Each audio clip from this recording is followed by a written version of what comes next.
I've never seen something look so beautiful.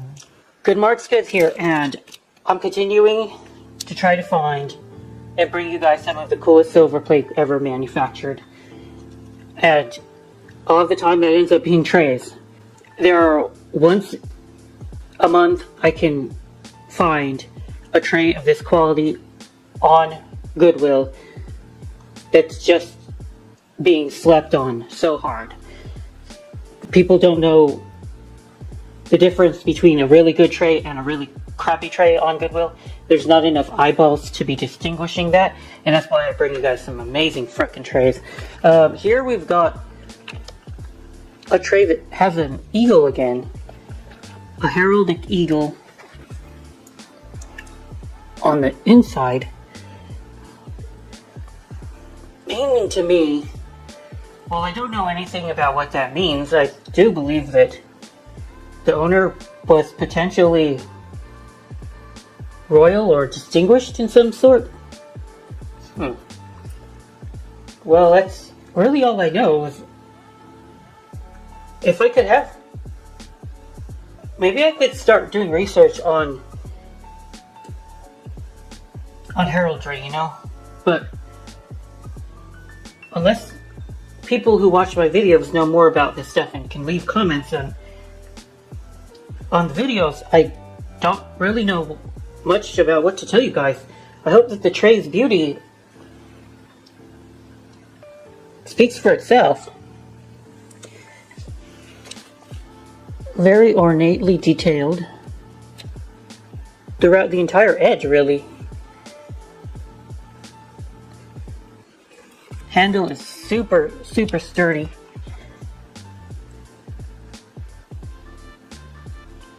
There's a bunch of different motifs going on. You got your drone edging here, and then this. Oh, these, I don't know if they're called scrolls, but somebody did do this edge work, and it will look like a flower on the border here. Even the work on the border is just crazy. Amazing. And look at the scroll work in the middle. It's a huge tray again. Not as big as some of the trays I've been finding, but it's still plenty big. About the size of your average dollar tray. And again, I didn't find any maker, which is really annoying, but it happens sometimes. And all I know is that this isn't to like fly-by-night craftsmanship. This is really high quality for silver plate. And yeah, trays like this don't show up every day. I know it's silver plated because there's almost nobody crazy enough to make this handles this thick out of real silver. There's nobody who would be crazy enough to do that, because sterling silver would not be able to hold a tray like this. See, if I'm holding this tray right, and it's got a lot of stress on the back here, where it's been soldered onto the body, and these feet too. These feet are crazy.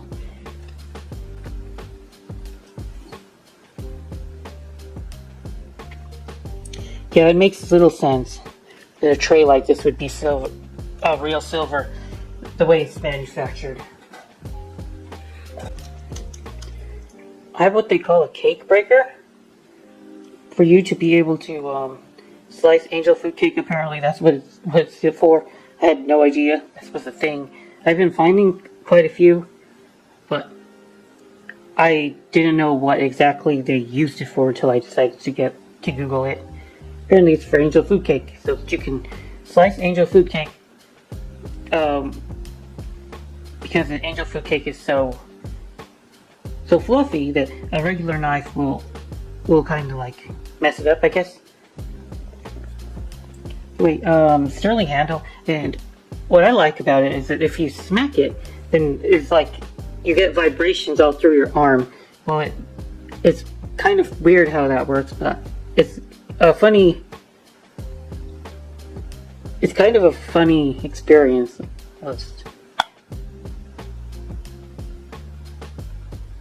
and I can feel like the vibrations through this, just pulsing through the metal.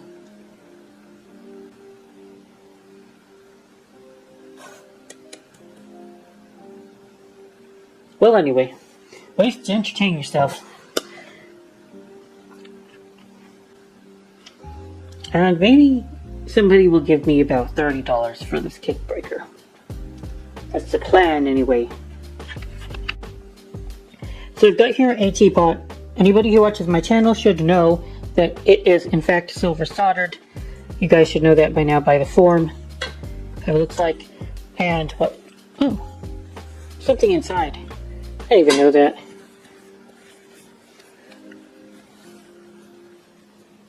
Hardy and Hayes silversmith. Okay, so it's just a little silverware cloth. Silverware storage cloth. Okay. Huh. Consider that a bonus. Didn't even know that was in there. Anyway, so it's got a little insignia here, which is really nice. If you have insignias, then it adds value to the hotelware. And it is a hotel piece, by the way. This doesn't add value to the hotelware. There's a huge dent here on the bottom. And I have no idea how that could have occurred. It's probably taken a lot of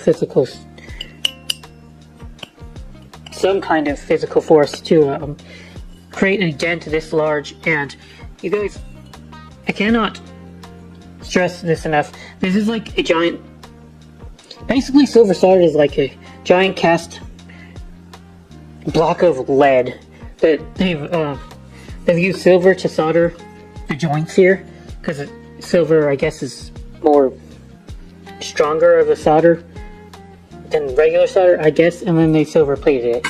So it could easily kill you. I mean, let's just put it this way. This is like having a brick in your hand. Whereas having a regular teapot, if I tried to hit you with a regular teapot, it would hurt, but you'd survive. It's hollow, it's thin. This will clean your clock. So if something hit it this hard, I have no idea what could have done that, but it is damaged. And the hotel is actually the Stevens Hotel. The Stevens Hotel. And in 99.9% of cases where I would see something that was this damaged, I just give up on it and send it to a scrapyard. But the Stevens Hotel is very historic, and it is based in Chicago. And apparently, it's now Hilton.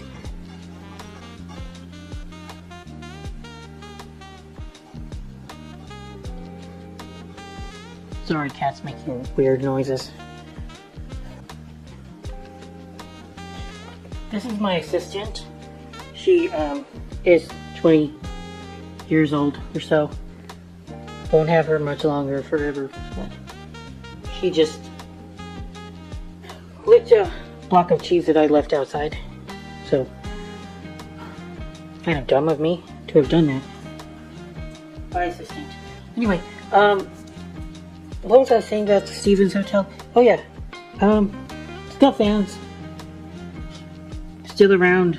So, how much that dent affects the damage? Oh, I'm sure it affects it quite a bit. But it's not worthless now. So I would say $60, $80. That's just a guess, based on what I know about the market and what I know about particularly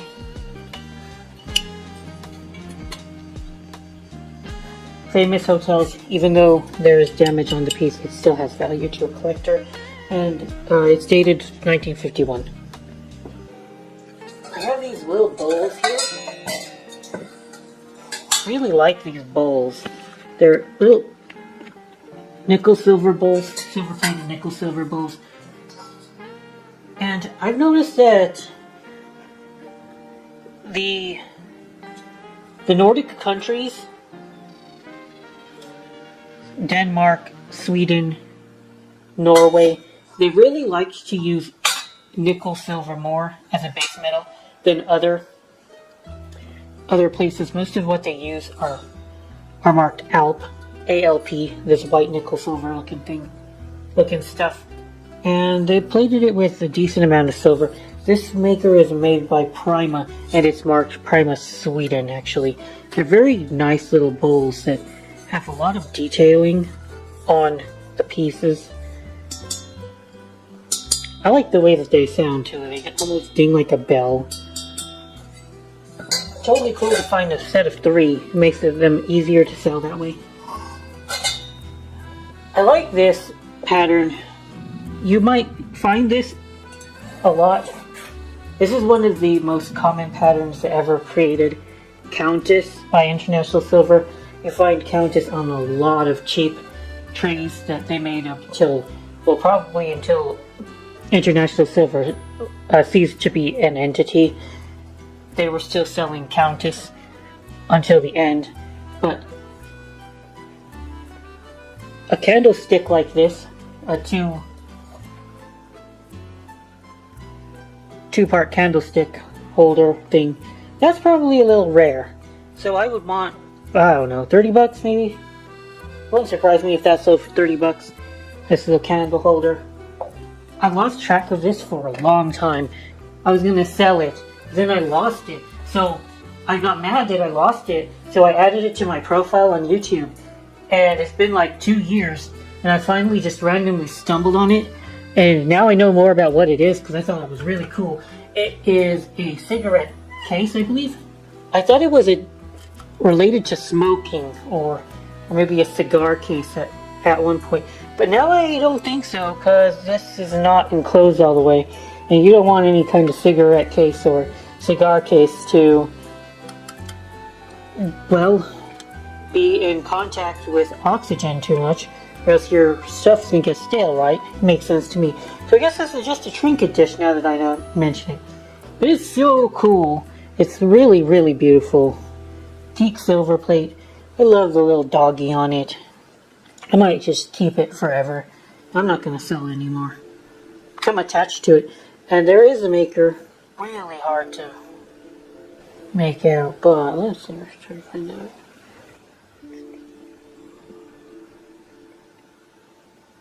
Simpson Hall Miller, that's right. This is a Simpson Hall Miller. Guess I would just call it a jewelry box, a trinket case, something of that nature. Now I know it's probably not anything to do with tobacco, unfortunately, because tobacco, anything vintage tobacco is worth a lot of money, and I very, very rarely find anything vintage tobacco related, whether it's cigar cases, humidors, cigarette cases. They're hard to find. This was almost a shipping tragedy, and you guys know me and my fear of shipping tragedies when it comes to Goodwill's shipping practices. And there is a dent on this here waste bowl, but I don't know if this dent was here earlier or because of the shipping practices. Now they had just put the box, the pieces, they wrapped them in with a little bit of this paper you see on the left. This cheap newsprint paper, and they put some newsprint paper on the top as well, and all the pieces were unprotected, but I guess they made it okay due to the carefulness of FedEx and the fact that there was not that much empty space in the box, so the pieces weren't moving around enough to completely get hijacked and destroyed. But let's go take a look at them really fast. So the manufacturer for these pieces he's R. Strickland, and Strickland was a very talented maker, you know? The craftsmanship of these pieces are quite exquisite. It's good as any other maker I've seen. They are on the quality of a Wilcox, old school Wilcox, or an old school Meriton B. We saw some examples of Simpson Hall Miller. I showed you guys. This is Simpson Hall Miller. I have no problems with the quality whatsoever. I just hate that there was some damage on this piece. A lot of the time the silver plate just doesn't last forever in silver, you know. But at least in perfect condition it doesn't last forever. Life happens, I guess. Ooh, this is very, very tarnished, so I'm going to polish up the back of this piece. A lot of it doesn't need to be polished too much more, but yeah, it's so cool.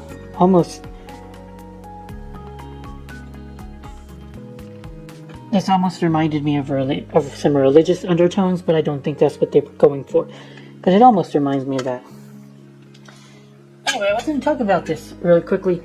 Our Strickland, they don't exist anymore, and you don't see them in any of the names of more recent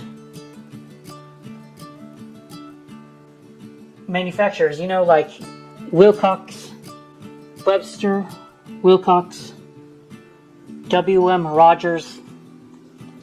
These names became synonymous with silver and silver plate.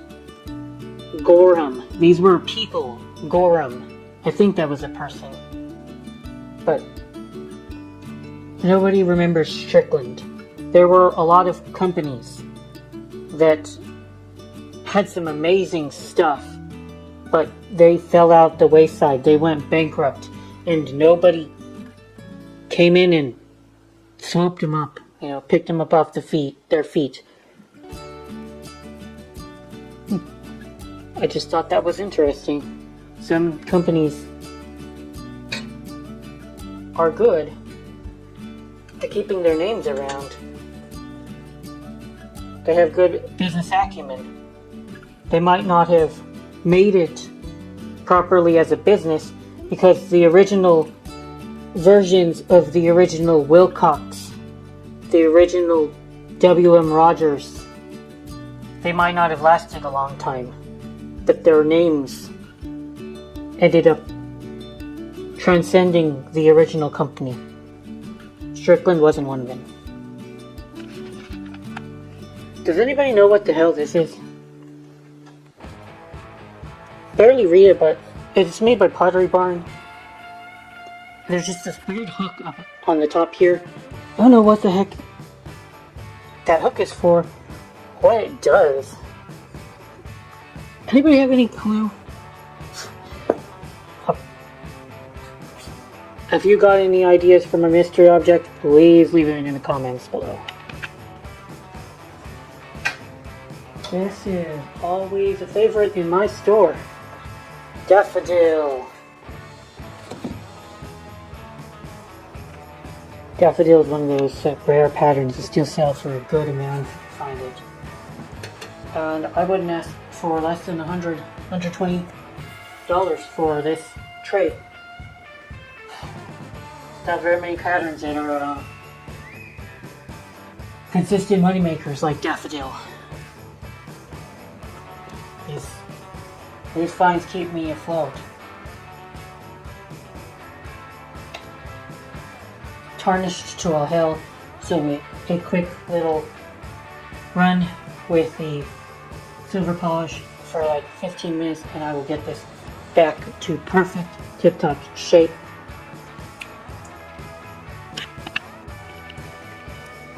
Here it is, polished up.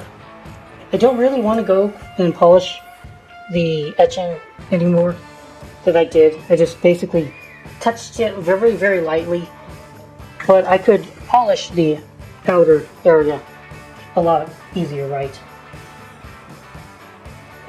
And then the back had some pitting for me. I think that I caught it before it's going to be too bad. Yeah, here it is. Don't really want to go at the etching with too much force, and obviously there's still tarnish there. I don't want to touch it anymore because you're just going to wear down the etching, which would suck because it would not look very good if this pattern ended up being worn away. Not a good look. And I found this, guys. About 3 years ago, I made a video talking about this. It's a butter curler, and you use it to, well, make butter into little pretty little shapes. You got a little star and what are little wigglies, some triangles. I did not think that my butter curler worked very well, but somebody told me that modern butter is hard and not very good at using butter curler, but if you had homemade butter worked from the farm, homemade, maybe what's the right word? Pasteurized, non-pasteurized butter would work best and curl it nice and pretty. But anyway, that butter curler 3 years ago sold for around 20 bucks in 2024, and somebody randomly put a comment that said these sell for $100 on eBay. Like, oh, well that sucks. But back then they definitely didn't sell for $100 back on eBay. I guess they're in vogue or fashion or something. But I ended up getting another one and kept it in my room for a long time. I guess now that I know that they're worth a lot more than they used to be, it's a good chance to sell it. And then I was randomly looking at restrictions, as I randomly tend to do, and I picked up another butter curler for a very cheap price. So I got two butter curlers to put on the market now. Alright guys, I hope you all enjoyed this video. I appreciate every one of you all in your viewership. Any questions, comments, concerns, leave them in the comments section of my channel. Until we meet again, thank you very much for watching. Good Marks goes out.